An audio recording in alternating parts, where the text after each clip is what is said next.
Chapter 21. Elisha's closing ministry. Called to the prophetic office while Ahab was still reigning, Elisha had lived to see many changes take place in the kingdom of Israel. Judgment upon judgment had befallen the Israelites during the reign of Hazael the Syrian, who had been anointed to be the scourge of the apostate nation. The stern measures of reform instituted by Jehu had resulted in the slaying of all the house of Ahab. In continued wars with the Syrians, Jehoahaz, Jehu's successor, had lost some of the cities lying east of the Jordan. For a time, it had seemed as if the Syrians might gain control of the entire kingdom, but the reformation begun by Elijah and carried forward by Elisha had led many to inquire after God. The altars of Baal were being forsaken, and slowly, yet surely, God's purpose was being fulfilled in the lives of those who chose to serve Him with all the heart. It was because of His love for erring Israel that God permitted the Syrians to scourge them.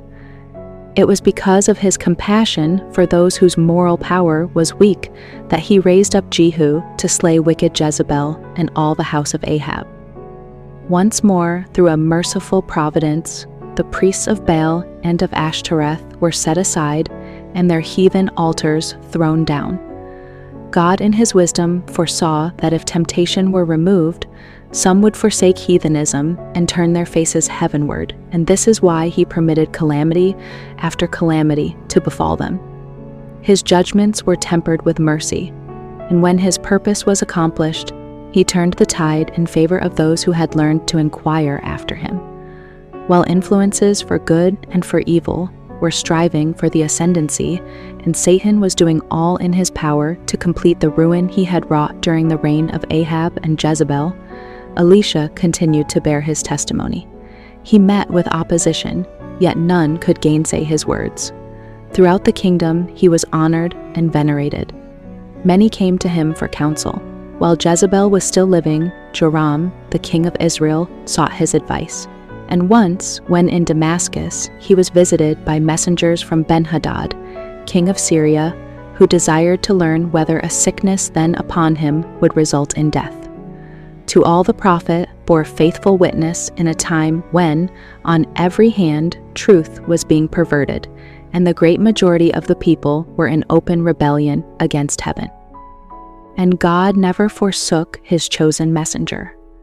On one occasion, during a Syrian invasion, the king of Syria sought to destroy Elisha because of his activity in apprising the king of Israel of the plans of the enemy. The Syrian king had taken counsel with his servants, saying, "In such and such a place shall be my camp." This plan was revealed by the Lord to Elisha, who sent unto the king of Israel, saying, "Beware that thou pass not such a place, for thither the Syrians are come down." And the king of Israel sent to the place which the man of God told him and warned him of, and saved himself there, not once nor twice. Therefore the heart of the king of Syria was sore troubled for this thing, and he called his servants and said unto them, "Will ye not show me which of us is for the king of Israel?" And one of his servants said, "None, my lord, O king. But Elisha, the prophet that is in Israel, telleth the king of Israel the words that thou speakest in thy bedchamber." Determined to make away with the prophet, the Syrian king commanded, "Go and spy where he is, that I may send and fetch him." The prophet was in Dothan, and learning this, the king sent thither horses and chariots and a great host, and they came by night and compassed the city about. And when the servant of the man of God was risen early and gone forth, behold, an host compassed the city both with horses and chariots. In terror, Elisha's servant sought him with the tidings. "Alas, my master," He said, "how shall we do?" "Fear not, was the answer of the prophet. for they that be with us are more than they that be with them." And then, that the servant might know this for himself, Elisha prayed and said, "Lord, I pray thee, open his eyes that he may see." The Lord opened the eyes of the young man, and he saw, and behold, the mountain was full of horses and chariots of fire round about Elisha. Between the servant of God and the hosts of armed foemen was an encircling band of heavenly angels. They had come down in mighty power, not to destroy, not to exact homage, but to encamp round about and minister to the Lord's weak and helpless ones. When the people of God are brought into strait places and apparently there is no escape for them, the Lord alone must be their dependence. As the company of Syrian soldiers boldly advanced, ignorant of the unseen hosts of heaven, Elisha prayed unto the Lord and said, Smite this people, I pray thee, with blindness. And he smote them with blindness according to the word of Elisha. And Elisha said unto them, This is not the way, neither is this the city. Follow me, and I will bring you to the man whom ye seek. But he led them to Samaria. And it came to pass, when they were come into Samaria, that Elisha said, Lord, open the eyes of these men that they may see. And the Lord opened their eyes, and they saw, and behold, they were in the midst of Samaria. And the king of Israel said unto Elisha, when he saw them, My father, shall I smite them? Shall I smite them? And he answered, Thou shalt not smite them. Wouldest thou smite those whom thou hast taken captive with thy sword and with thy bow? Set bread and water before them, that they may eat and drink, and go to their master. And he prepared great provision for them, and when they had eaten and drunk, he sent them away, and they went to their master. See 2 Kings 6. For a time after this, Israel was free from the attacks of the Syrians. But later, under the energetic direction of a determined king, Hazael, the Syrian hosts surrounded Samaria and besieged it. Never had Israel been brought into so great a strait as during this siege. The sins of the fathers were indeed being visited upon the children and the children's children. The horrors of prolonged famine were driving the king of Israel to desperate measures when Elisha predicted deliverance the following day. As the next morning was about to dawn, the Lord made the host of the Syrians to hear a noise of chariots and a noise of horses, even the noise of a great host.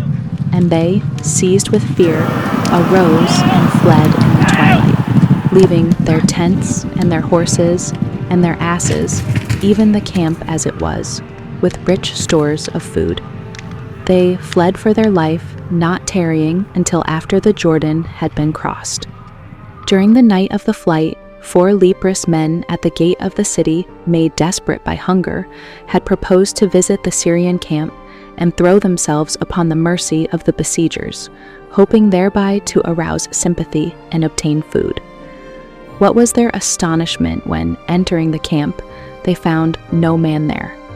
With none to molest or forbid, they went into one tent and did eat and drink, and carried thence silver and gold and raiment, and went and hid it, and came again and entered into another tent, and carried thence also, and went and hid it.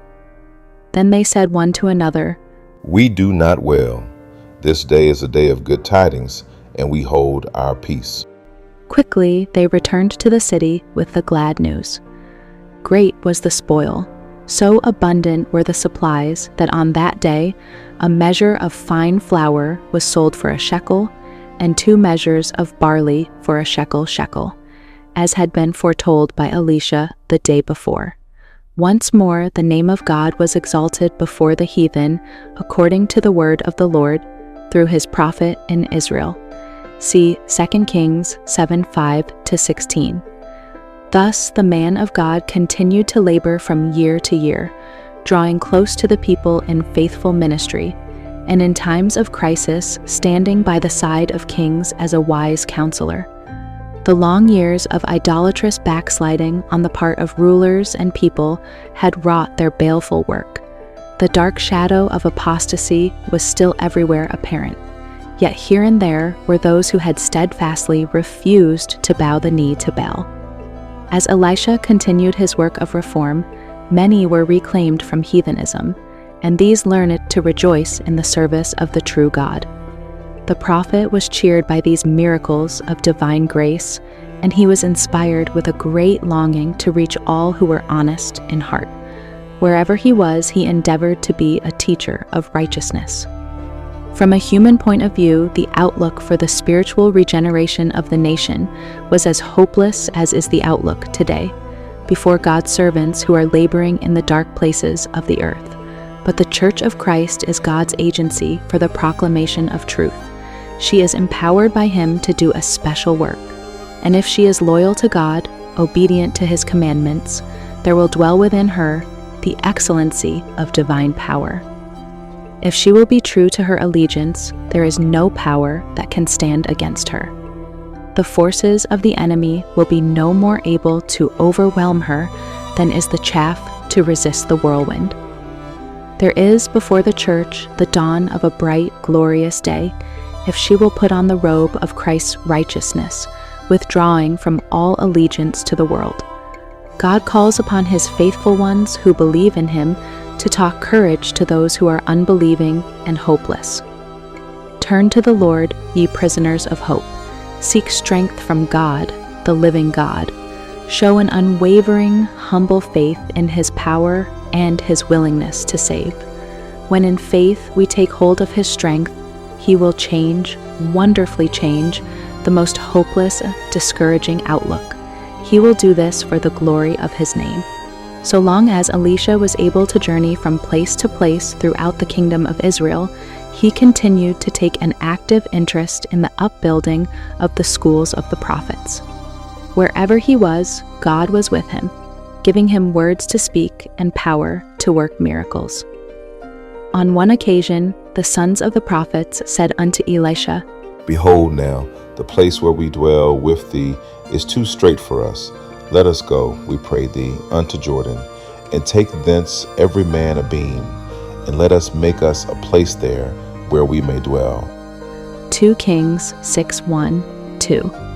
Elisha went with them to Jordan, encouraging them by his presence, giving them instruction, and even performing a miracle to aid them in their work. As one was felling a beam, the axe head fell into the water, and he cried and said, Alas, master, for it was borrowed. And the man of God said, Where fell it? And he showed him the place. And he cut down a stick and cast it in thither, and the iron did swim. Therefore said he, Take it up to thee. And he put out his hand and took it. Verses 5-7. So effectual had been his ministry, and so widespread his influence that, as he lay upon his deathbed, even the youthful King Joash, an idolater with but little respect for God, recognized in the prophet a father in Israel, and acknowledged that his presence among them was of more value in time of trouble than the possession of an army of horses and chariots. The record reads, Now Elisha was fallen sick of his sickness whereof he died, and Joash the king of Israel came down unto him, and wept over his face, and said, O my father, the chariot of Israel, and the horsemen thereof. 2 Kings 13:14. To many a troubled soul in need of help, the prophet had acted the part of a wise, sympathetic father. And in this instance he turned not from the godless youth before him, so unworthy of the position of trust he was occupying, and yet so greatly in need of counsel. God in His providence was bringing to the king an opportunity to redeem the failures of the past and to place his kingdom on vantage ground. The Syrian foe, now occupying the territory east of the Jordan, was to be repulsed. Once more the power of God was to be manifested in behalf of erring Israel. The dying prophet bade the king, Take bows and arrows. Joash obeyed. Then the prophet said, Put thine hand upon the bow. Joash put his hand upon it, and Elisha put his hands upon the king's hands. And he said, Open the window eastward, toward the cities beyond the Jordan in possession of the Syrians. The king, having opened the latticed window, Elisha bade him shoot. As the arrow sped on its way, the prophet was inspired to say, The arrow of the Lord's deliverance, and the arrow of deliverance from Syria. For thou shalt smite the Syrians in Aphek, till thou have consumed them. And now the prophet tested the faith of the king. Bidding Joash take up the arrows, he said, Smite upon the ground.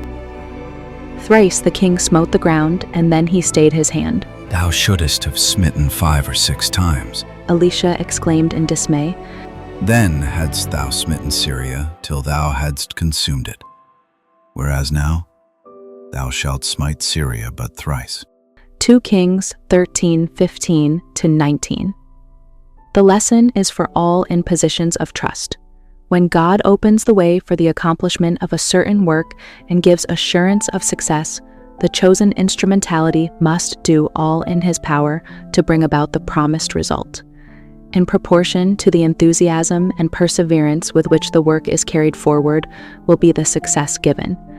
God can work miracles for his people only as they act their part with untiring energy. He calls for men of devotion to his work, men of moral courage, with ardent love for souls, and with a zeal that never flags. Such workers will find no task too arduous, no prospect too hopeless. They will labor on, undaunted, until apparent defeat is turned into glorious victory.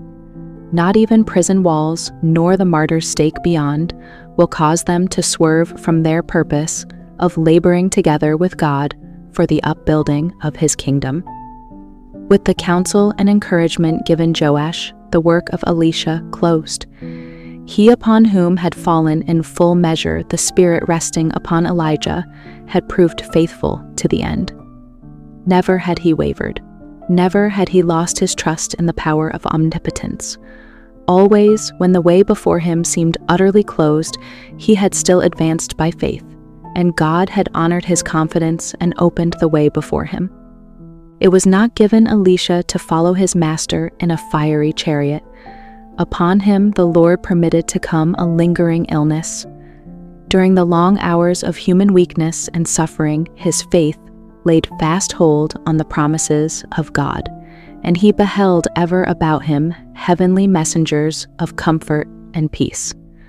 As on the heights of Dothan he had seen the encircling hosts of heaven, the fiery chariots of Israel, and the horsemen thereof, so now he was conscious of the presence of sympathizing angels, and he was sustained.